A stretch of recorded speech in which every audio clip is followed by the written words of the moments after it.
grew up in San Rafael, California, and stayed in the area after graduating high school. I lived within 10 minutes of the town I'd grown up in, spent time with the same people I'd gone to school with, and lived within a small world with limited influences. A world with very close boundaries that at the time seemed impassable.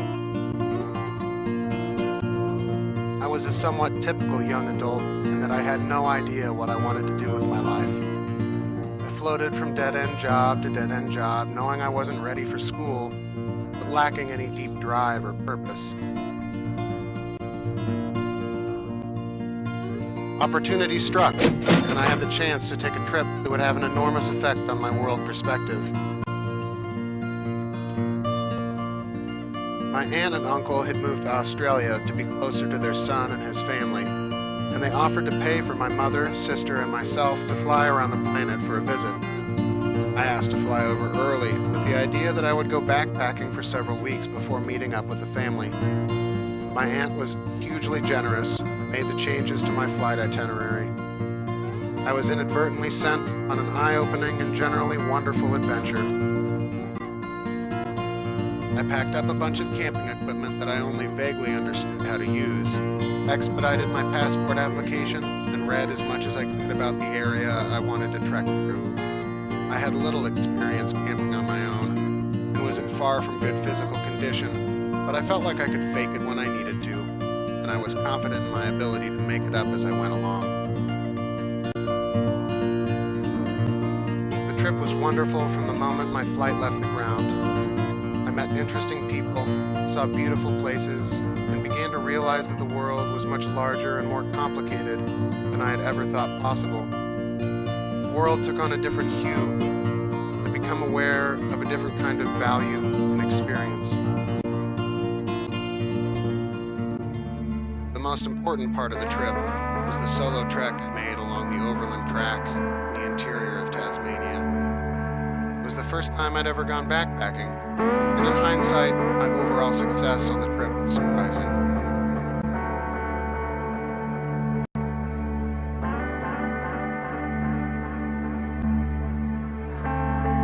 Along the trail, I met generous, colorful people who were more than happy to chat and lend advice to a friendly but clearly inexperienced traveler. I pushed my body in ways that were new and challenging, and gained a new confidence in my ability to move through the world. I found a sense of deep satisfaction in pushing myself and being rewarded with access to new experiences.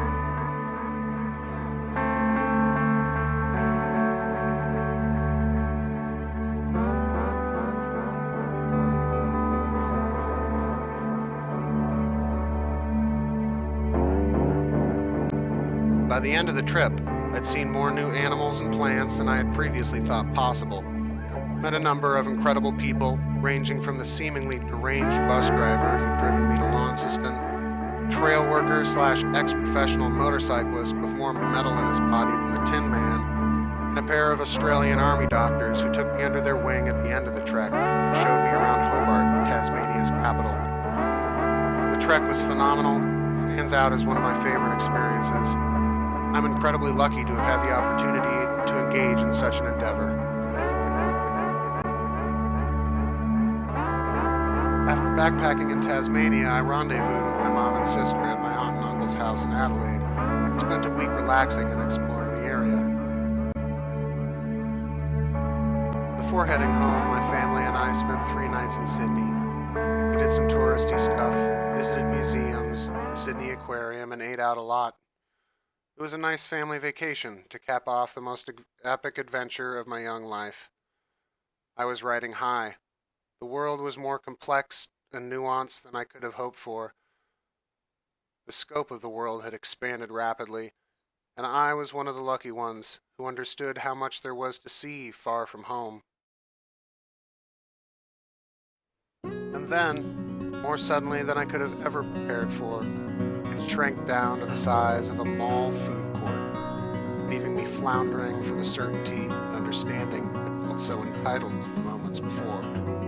I can't remember the details of why we were in a mall. Someone needed flip-flops or headphones or some other unimportant item, and we found ourselves walking through the food court of a mall that would have seemed at home in any American city, except that everyone had an Australian accent.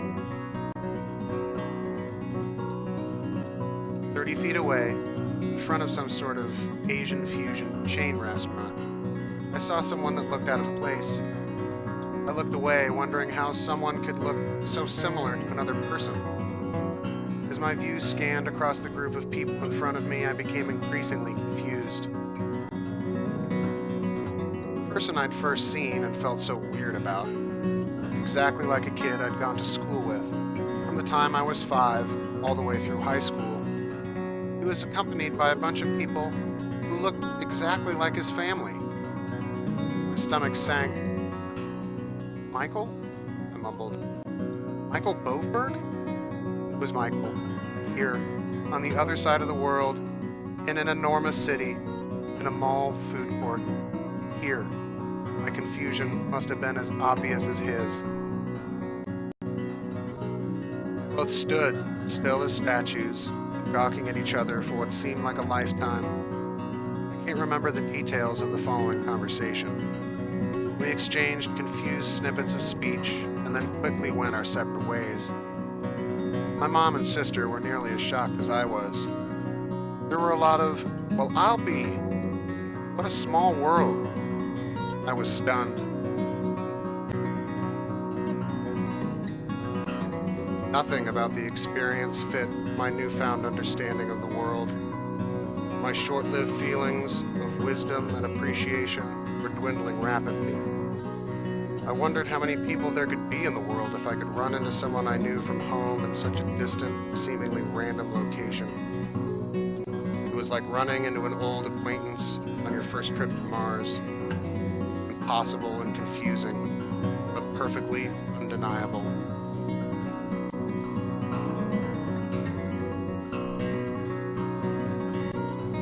Over time, I've come to appreciate the experience in new ways.